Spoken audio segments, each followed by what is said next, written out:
Assalomu alaykum Hazratjon. Va alaykum assalom va rahmatullohi va barakatuh. Hazratjon, ham یک سوال داشتم. همین دوره استودنتیم ده یک سال ویدیوگراف کار کردیم. همین توی سیونکا میکردیم. یک چند مگزین داشتم. بعد یک سال آفیس گرفتم. سه چهار اپارات خریدم. یک دو اپارات خیلی قیمتتر و یاش با ارزانتر. یک دو سه شوگیر گرفتم. خیلی توی سیونکا میکردیم. موش ده خیلی پولی سوز کار میکردم. بعد یک چند آدم گفت که همین کاری شما مقصد همین پلش حلال نیسته. و ما یک دو اپارات ما فروختم از غریبی اومدگی. مقصد همون پلی که ما در تاجیکستان کار میکردم باز همینجا در کار نکردیستم. همین در موندگی هم موزی با یک دو اپارات دیگه هم هست، کامپیوتر هم هستن. مقصد همین پلش حلال است یا که نیست. برادر اگر شما فوتوگراف بودم گفتید یا چی؟ ویدیوگراف؟ هم فوتوگراف هم ویدیوگراف دو سه مگزین یادش داشتم.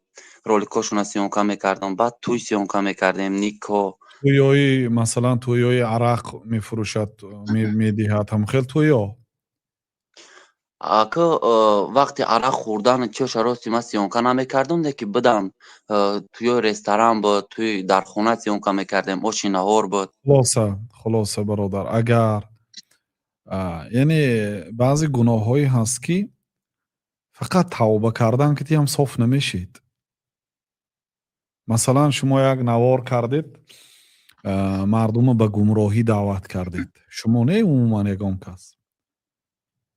بعد یعنی که توبه کرد، همین که صاف نه و نوار باید حذف کند، چند پولی که باشد، چقدر که وقت گیرد و حذف کند.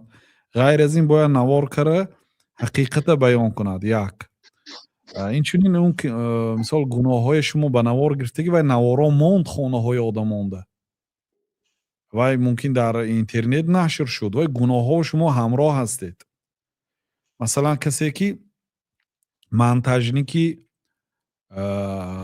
یعنی تنظیمگر میگم به زبان عربی و تاجیکیش، کلمه نظام، منتجنی که اهل بدعت است، یا آدمی که سخنهای باطل میگوید، بگذار امری معروف باشدم لیکن در وقت امری معروفش سخنهای بدعت، سخنهای باطل میگوید، همین نوار بمیگیرد، همین منتج میکند.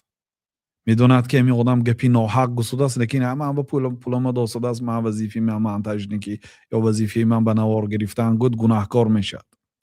این چونین گناه به نوار گرفتید، گناه تنظیم کرده به یوتیوب یا دیگر جا فراوردید، شما در همون گناه شریک هستید. یعنی یه توبه که شما صاف نمیشید. یعنی بعضی گناه ها هست که اگر بین خودتون و بین الله تعالی باشه توبه که صاف میشید. لیکن گناهی که به مردم ضررش رسید یا لایک موندید به یک کاری گناه، لایک شما سبب شد که 100 کس تماشا کرد، شما گناه به همراه هستید به همون نواری بد پهن کردید بر مردم. ان الذين يحبون ان تشيع الفاحشه في الذين امنوا لهم عذاب الیم. الله تعالی میگه کسانی که دوست میدارن که فاحشه گری در بین مسلمانان پهن شود برای آنها عذاب الم آور است. کاری گنده نشر کردید، پهن کردید، ولهم عذاب الیم. عذاب نگفت الله تعالی، عذاب الم آور گفت. بنابراین این گناه های هست که نشر کردن فاحشه. مثلا زنی که بی لباس گرفتید نشر کردید، و نوار گرفتید زنی که بی لباس نشر کردید، این فاحشه نشر کردن است. این گناهش هم تو توبه که صاف نمیشید. اون ویدیوهای باید نیست کنید، نمیتونید نیست کرده. بنابراین شما کفارش به خیلی نوارهای اسلامی نشر کردن تا در کار. شاید الله تعالی باید بخشد. فهمیدید؟ یعنی که چون شما توبه شرطش به جا نمی بیارید. توبه فقط من بس کردم توبه کردم نه. درست است گناه بین خودتون و بین الله تعالی باشه، همین که صاف میشید. لیکن وای نشرش باید راهش گرفت کو و دیگران تماشا میکنند. شما شریک هستید در اون گناه. اما این موادتون مثلا کامپیوتر این چیزاتون فروختنی باشید، اگر مثلا به یک جای نقص فروشید فروختنش اجازه است، لیکن به اون کارهای پیشینتون گناهکار هستید. بودم بلوگرایی که مثلا گیف سیونکا میکردن، مثلا من ردشون میکردم، من فقط همین توی سیونکا میکردم و رکلام مگزین мужскую одежда. рекламаш ҳеҷ гап не, агар чизи ҳалола реклама карда бошед, банка реклама карда бошед, арақ реклама карда бошед, хеле гуноҳ аст.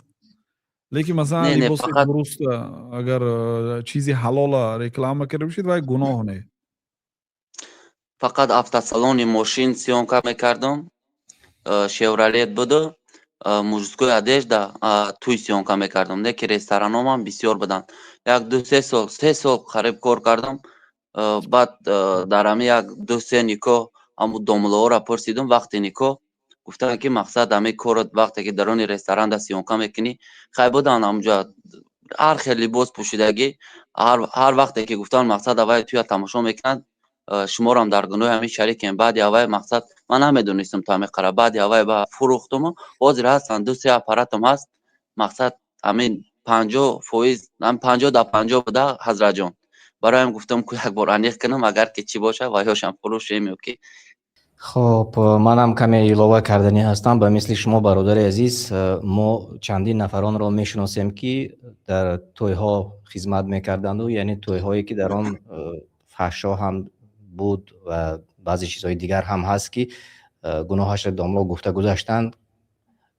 آنها سمت درستی راهشون را یافتند و امروز چنانکه که در بالا قید کرده گذاشتند، برای کفاره شما میتوانید که بسیار کارهای دیگر را انجام دهید. یعنی اون لوازماتی که دارید، تجهیزاتی که دارید نفروشید، بلکه راه یابید، راه کابید و اگر تنظیمگری خوب باشید، ویدیوگرافی خوب باشید، برای شما همیشگی کار پیدا می شود و طریق دیستانس نیست، از هر جایی که باشید میتوانید کار کرده. یعنی خدمت به دینتان کنید، میتوانید شما این کار را انجام داده. از این خاطر کوشش کنید این طرفش، این جانبش انتخاب کنید و موفق شوید در این کارتان.